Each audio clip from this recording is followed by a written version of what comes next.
Bering Sea Gold, the new season coming to us December 6th on Discovery Channel. Emily Riedel here to chat all about it. Thank you so much for your time today. Thank you so much for having me. Since we last saw you, you're married, a new dog, a new baby. I mean, congratulations. Oh, thank you so much. Yeah, lots of beautiful life additions.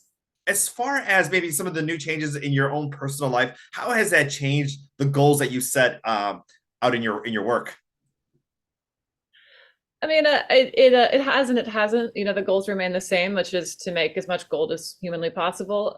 But the method of achieving those goals has changed quite a bit because there's a lot of people to juggle, which is a beautiful thing, but a challenging thing for sure.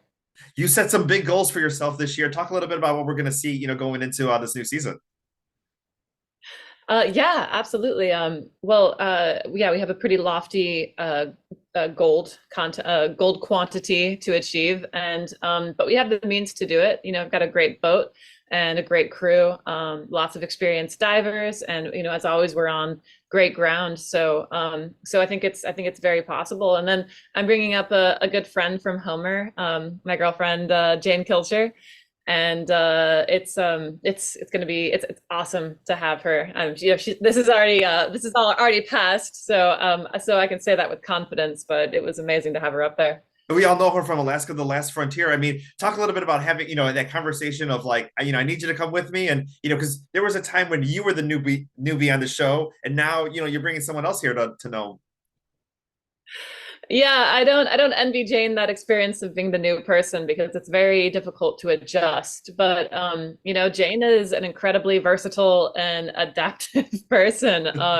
And she has to be, you know, she's a homesteader. She grew up in Alaska, Alaska girl through and through. So you know, I knew that this would be the right place from her. The right place for her. You know, we've done a lot of things together, like hunting and fishing, and she's just, you know, she just gets it done. She's just there. She's ready for whatever crazy challenges are thrown her way.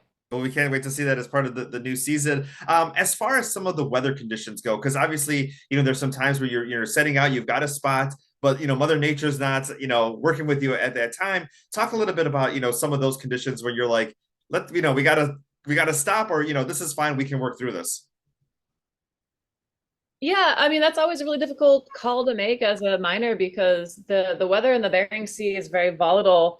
It's very unpredictable, and when the weather starts to when the waves and the wind start to come up, you don't know if it's just going to be like a really challenging storm to get through, or if it's going to just kind of blow by. And you know, there's a lot that you have to do. You get a diver out of the water, bring the gear up, and motor in. And my boat only goes about 5.5 knots. So you have to make these difficult calls. Do I risk everything and continue to make money and potentially endanger the lives of myself and my crew, or do I kind of use caution and bring the boat in? And it's a call many miners have made right and many miners have not made at all. So you never know. I mean, you could really lose everything. I mean, there's that makes me nervous, sitting at home watching, watching the show. But the other thing too is when you're mining and then you see Chris Kelly or the next crew is only a mile and a half away from you, or nearby. Talk a little bit about the competition and kind of what we're going to see going into this new season.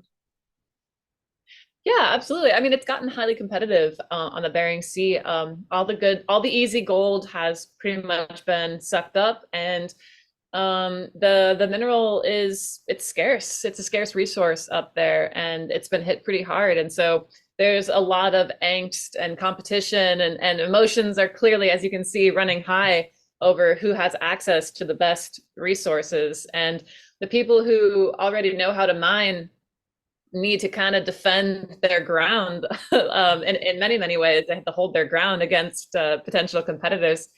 You know, it's amazing. It's amazing to watch. I mean, I'm intensely competitive myself on the lease that I mine on. I don't know what it is. Something whenever you're defending your turf, where you know you found some good gold and you're defending your area, that there's just something that comes over you that makes you see red. You're like an animal. I'm like an animal when it comes to defending and holding my ground. And I think we all are, and you definitely see that this season.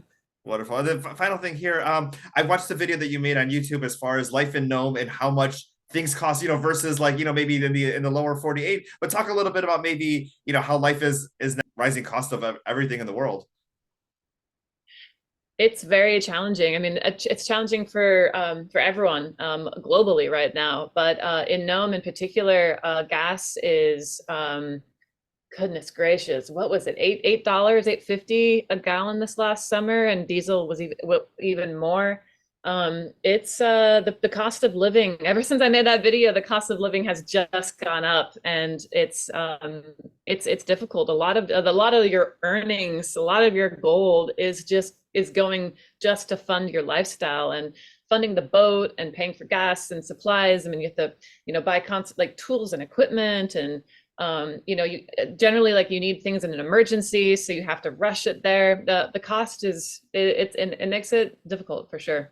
Makes it difficult. Well, much success. We're gonna, we're rooting for you for this new season of Bering Sea Gold. Emily, thank you so much for your time today.